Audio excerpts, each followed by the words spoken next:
Jadi pernikahan itu memang tidak ada. Karena tidak ada ya berarti ya diputuskan sama hakim tidak ada pernikahan. Kalau tidak ada pernikahan ya berarti kalau dia ingin kembali kepada perempuan itu nikah baru. Nikah baru, walinya yang asli, saksinya 2 orang, pakai mahar, ijab kabul dan seterusnya. Dan seterusnya seperti itu. Mudah dipaham ya. Ini banyak kejadian terjadi di Indonesia khususnya, ini banyak ya. Atau umpama juga sering terjadi, bahkan sampai dibikin sinetron. Sinetron film kah, enggak tahu ya. Itu sering, pernah ya beberapa kali. Apa itu? Nikah dengan saudara sesusu. Saudara sesusu. Ada kemarin sehari 2 hari yang lalu saya cuman ada lihat lewat di Facebook saya film. Entah sinetron atau film apa begitu. Akad nikah. Selesai pas mau akad nikah, ya saya nikahkan kata si penghulu, engkau bla bla bla bla bla. Ketika mau jawab saya terima, pas mau jawab ada perempuan datang. Stop katanya. Kaget orang semua. Kok di stop? Ada apa katanya? Ada masalah. Lalu siang ibu ini datang bilang kepada ibu yang di sampingnya ini, entah ibunya si calon suami atau calon istri, karena itu cuma potongan saja saya nonton sinetron itu. Lalu ibu yang datang ini bilang, Bu katanya, Ibu ingat gak dulu pernah mendonorkan ASI? Donorkan ASI. Datang ke yayasan apa namanya, yayasan ASI kan sekarang ada tuh di Jakarta, di mana atau di Balikpapan ya. Kalau di Jakarta ada donor ASI itu. Donor ASI itu. Ibu pernah nggak? Ingat nggak waktu dulu pernah mendonorkan ASI ibu? Ah iya katanya, iya saya ingat. Nah ASI itu diminum sama ini, anak ini.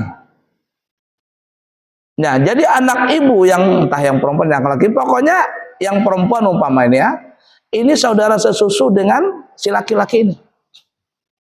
Jadi nggak bisa menikah. Kaget semuanya. Lalu, saudara susu, karena saudara susu nggak boleh menikah, nggak batal wudu, ya. Cuman masalahnya ada 2 yang nggak bisa. 1, tidak saling waris mewaris. 2, tidak bisa menjadi wali nikah. Itu aja. Tapi kalau mahram, jadi dia. Nah jadi hati-hati yang punya istri yang sering donor ASI. Apalagi orang bahar itu ya. Nih tetanggaan begitu. Anak tetangganya nangis. Sini. Tetangganya yang ibu ini, sini. Disusuinya.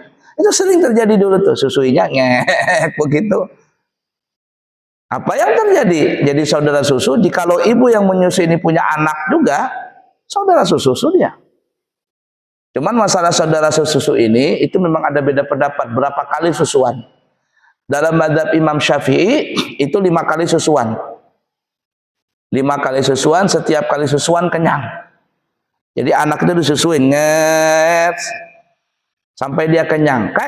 Kalau dia kenyang sekali sudah. Walaupun putus nyambung itu nggak apa-apa. Nah, menandakan kenyang atau tidak, bagaimana caranya? Kalau seandainya anak itu dikembalikan ke dada, dia masih menyusu, itu masih terhitung 1, walaupun putus. Tapi kalau seandainya dia dikembalikan ke dada, dia nggak mau, artinya dia sudah kenyang, berarti 1 sudah. Dan begitu juga yang kedua, ketiga, keempat, dan yang kelima. Cuman dalam mazhab kita, dan sepakat juga para ulama, itu tidak wajib anak itu menyusu di dada ibu tadi. Walaupun ibarat kata yang zaman sekarang donor ASI.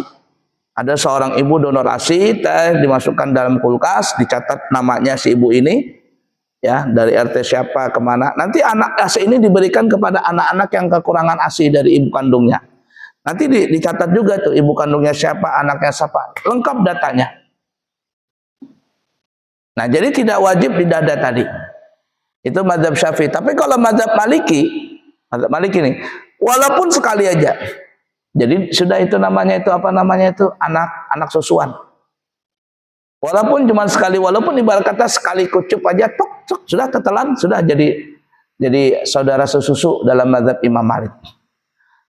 Nah, cuman juga syaratnya anak yang menyusu ini kurang dari 2 tahun. Kurang dari 2 tahun. Kalau nang sudah ganal, umpama laki menyusu lawan bini, ketelan baju susu bini tadi, jadi anak susuan kah? Ada. Ya, enggak. Siapa tahu kan, mungkin ada. Dia dosa malu-malu lah, mungkin diantara kita mungkin ada itu. Ya, umpama waktu berhubungan lawan bini, enggak tahu tiba-tiba tetelan baju susu bini tadi. Ini mohon maaf nih ya, ini hukum fikih nih ya, jangan dikatakan jorok nih ya. Tetelan banyak susu itu sengaja kah tidak sengaja? Bukan jadi anak susuan. Apa anak susuan ganal? Enggak. Ya, anak susuan itu kalau kurang dari 2 tahun. Paham kira-kira ini ya? Nah, cuman kabarnya wallah alam ya. Ini orang cerita, orang aja cerita. Benar tidaknya mitos atau tidak wallah alam. Cuman kalau laki-laki yang sudah ganal, suami umpama ya, suka meminum banyu susu bini, itu giginya cepat rontok. Nah, ompong bahasa kitanya. Jadi kalau yang giginya ompong tuh jangan-jangan suka meminum banyu susu bininya tuh. Kenapa ya? Karena istilah itu kan ada kan ya, gigi susuan katanya kan. Anak-anak kecil itu bilang kan ya, gigi susuan. Kalau dia patah giginya tumbuh gigi yang baru. Nah biasanya kalau sudah tumbuh gigi yang baru itu dia nggak mau lagi menyusu. Sebenarnya mudah dipaham ya. Nah itu fasah nikah. Kita kembali ya yang saudara susuan itu pernah itu. Kemudian ini juga pernah terjadi, ini pernah. Bukan saudara susuan, ini lebih parah lagi. Bahari umpama, Bahari, abahnya ini menikah banyak bini. Setiap merantau ada bini. Setiap merantau ada bini. Tapi ini pernah kejadian. Bahkan kalau nggak salah pernah dibikin sinetron juga. Jadi umpama abahnya ini orang Banjar. Merantau ke Balikpapan. Tahun berapa begitu kan ya. Menikah di Balikpapan, nikah di bawah tangan ibarat kata. Nikah, sekalinya punya anak. Yang di Balikpapan, bibinian anaknya. Yang di Banjarmasin lakian umpama. Nggak tahu nih. Suami istri pertama dengan istri kedua nggak tahu. Ya, nggak tahu bahwa bapaknya ini, suaminya ini berpoligami. Sampai akhirnya meninggal bapaknya. Meninggal bapaknya. Kemudian besar anak-anak ini. Namanya kan ya, dunia ini kecil, besar anak tadi kemudian merantau. Ketemu ini. Ketemu jatuh cinta. Jatuh cinta. Lalu apa yang terjadi? Setelah bercuur-cuur, siapa nama bapakmu? Kata bapakku si Fulan katanya. Kamu siapa nama bapakmu? Fulan juga. Cuman bapakku itu meninggal di Banjarmasin. Cerita panjang nih. Ternyata bapaknya sama. Bapaknya sama. Aduh, maka sudah jatuh cinta lagi nih. Nah kalau seandainya itu terjadi pernikahan umpaman ya, dari pihak perempuan ini pamannya atau siapalah yang menikahkan, wali hakim kah yang menikahkan. Setelah diteliti datanya, oh ternyata ini sedarah. Apa yang terjadi? Fasah nikah. Itu bukan lagi batal. Fasah, arti fasah itu memang dari awal tidak ada pernikahan. Mudah dipaham kira-kira ya. Tidak ada pernikahan waktu itu.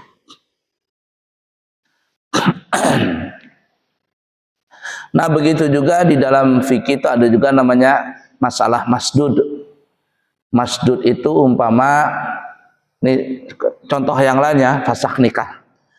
Masdud itu umpama perempuan ini, mohon maaf ya, ini fikih, alat kelamin perempuan itu tertutup. Ada masdud bil laham, ada masdud bil idham. Buntu, berlubang tapi buntu, gimana ya maksudnya?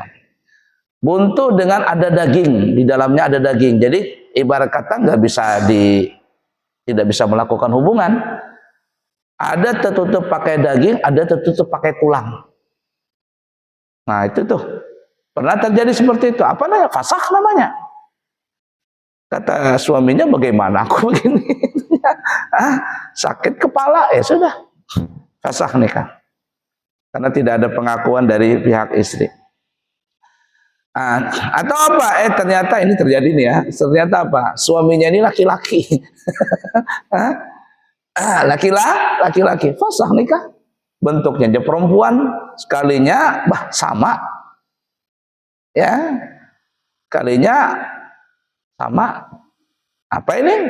Fasah nikah. Alias di situ tidak ada pernikahan. Mudah dipaham ya. Jadi fasah nikah ini ya memang dari awal itu memang prosedurnya salah. Karena prosedurnya salah, maka tidak ada pernikahan.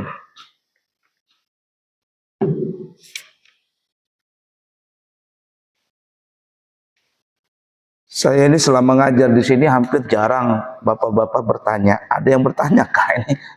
Atau jelas saja? Kalau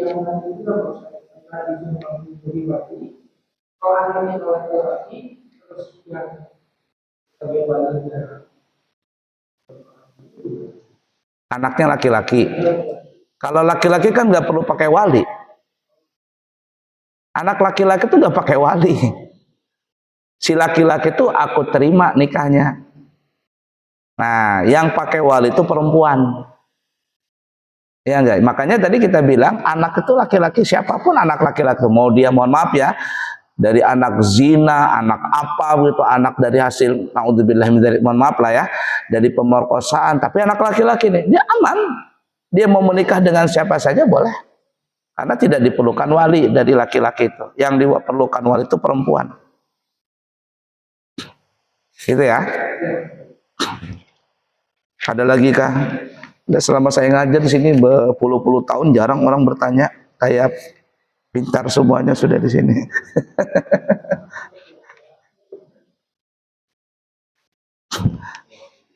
Satu lagi ini apa kemarin? Nah ini mut'ah ya. Saya lupa nerangkan mut'ah ini.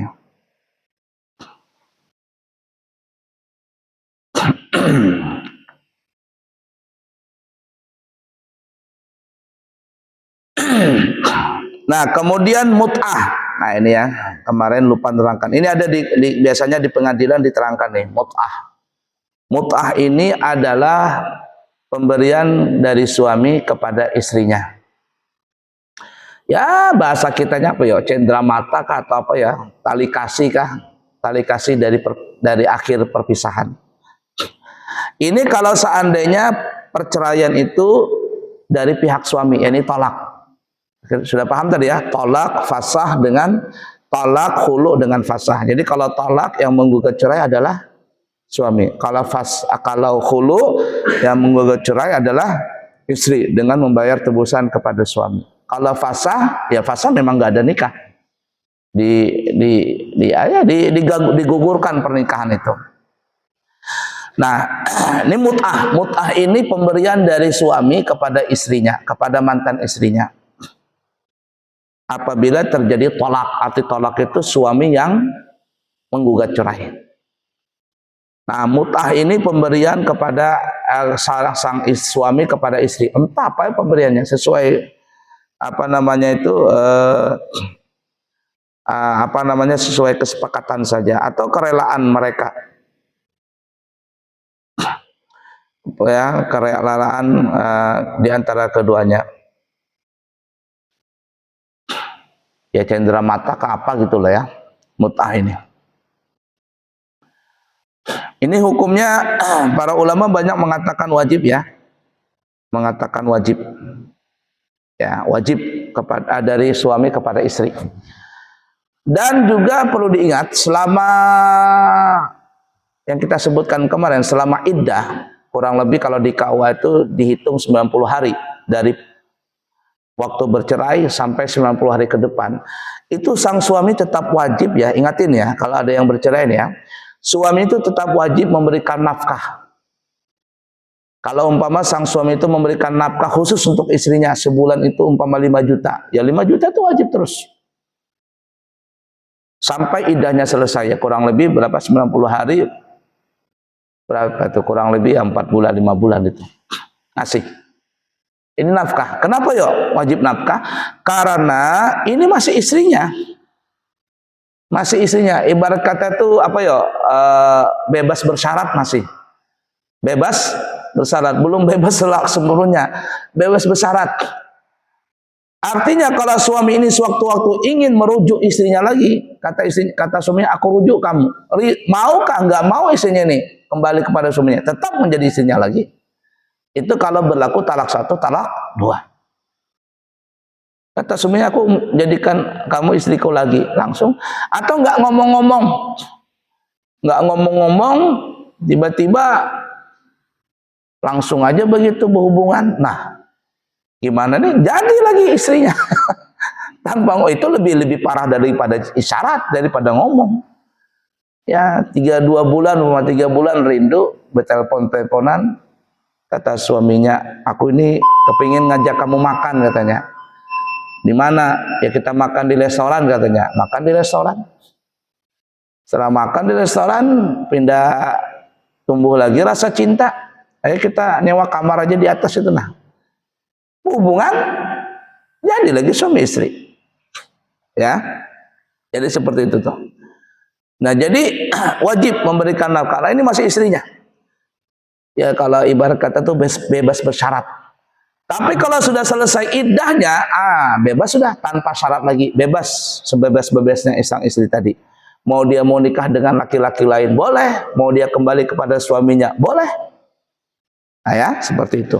Tapi selama masa iddah suami ini wajib memberikan nafkah tadi.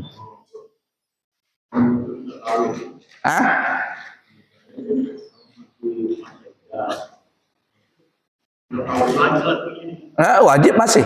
Wajib, ya. Wajib. Makanya itu sering terjadi nih ya. Ini nakal-nakalan saja. Pernah di KUA kita guyon gitu kan ya. Guyon sesama penghulu. Ya, Pak, biar kita kan gimana? Ini ada kasus nih ya. Ini ada kasus katanya. Katanya orang tuh bercerai, laki bini bercerai. Bercerai laki bini, nah kasusnya sama kayak pian tadi itu ceritanya. Menikah lagi suami ini kepada perempuan yang kedua. Tiba-tiba masa 2 bulan, ini kan yang istri yang pertama ini kan dicerai tuh. Masih ada rasa cinta.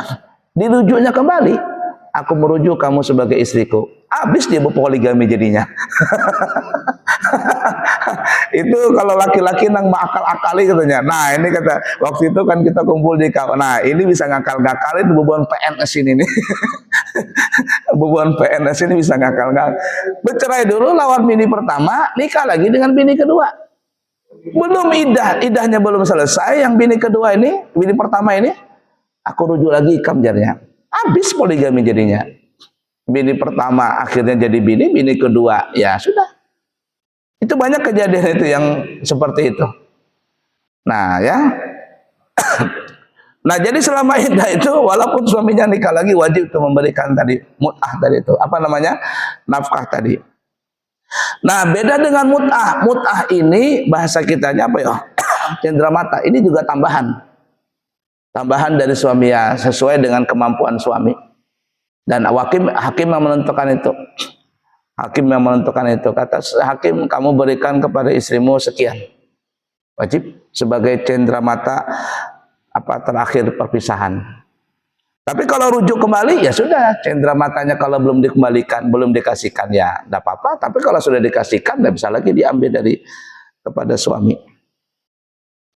Nah, itu disebutkan dalam Al-Qur'an dalam surah Ahzab 49 ayat 49. Famatti'uhunna wasarrihuhunna sarahan jamila. Maka berilah mereka mut'ah, pemberian, dan lepaskanlah perempuan istrimu itu dengan cara yang sebaik-baiknya. Nah, jadi ada mut'ah, ada juga yang namanya tadi nafkah tadi.